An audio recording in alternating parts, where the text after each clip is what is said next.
Sur 4 continents, les fans d'Apple ont mis la main vendredi sur la dernière version de la tablette iPad. Ici à Munich, entouré des vendeurs en t-shirt bleu de l'Apple Store, fans de la Holla, vous allez le voir. Sur eux, les 920 000 ouvriers de Foxconn, dont près de la moitié travaillent et vivent ici, dans la cité-usine de Shenzhen. Ils auraient pu rester dans les oubliettes de l'économie mondialisée si une série de suicides ne les avait propulsés au devant de la scène cet été. Était distribué pour la première fois dans 10 pays, Australie, Japon, Singapour, France, Allemagne, Suisse, Royaume-Uni, États-Unis, Canada et Hong Kong. L'an dernier, les queues pour l'iPad 2 étaient beaucoup plus longues d'après les habitués. Avait alors annoncé des hausses de salaire de 60%, des cellules de soutien psychologique et très pragmatiquement, s'est filé sur les bâtiments pour empêcher les défenestrations. Quant à Apple, directement mise en cause pour sa quête de coûts de production toujours plus bas, son patron avait expliqué que le taux de suicide aux États-Unis était plus élevé que dans l'usine de Shenzhen. Apple domine toujours très largement le marché mondial des tablettes avec plus de 73% de parts en 2011 et selon le cabinet de recherche Gartner, on détiendra encore 46% en 2015 devant les tablettes sous système Android avec 35%. Foxconn n'exploite pas ses salariés.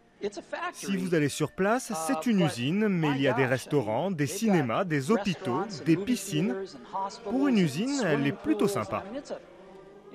Aujourd'hui, une ONG publie ce rapport, des travailleurs comme des machines, le management militaire de Foxconn.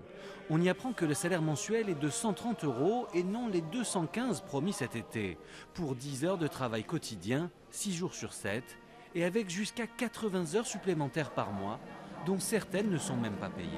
Entre 35 et 50% des employés seraient des adolescents, des stagiaires sans aucune couverture sociale. Mais attention, depuis mai, les ouvriers doivent signer ce document où ils s'engagent à ne pas se suicider sur leur lieu de travail. Il leur est interdit de parler, de sourire et bien sûr de faire des gestes inutiles. Et en cas d'erreur, ils font l'objet de brimades en public, avec des punitions corporelles pour 16% d'entre eux. On a aujourd'hui un pays qui ne travaille pas assez. Mais les Chinois, ils travaillent 45 heures, ils dorment sur place dans leurs usines, ils font de bons produits pas chers. Si vous allez sur place, c'est une usine, mais il y a des restaurants, des cinémas, des hôpitaux, des piscines. Pour une usine, elle est plutôt sympa.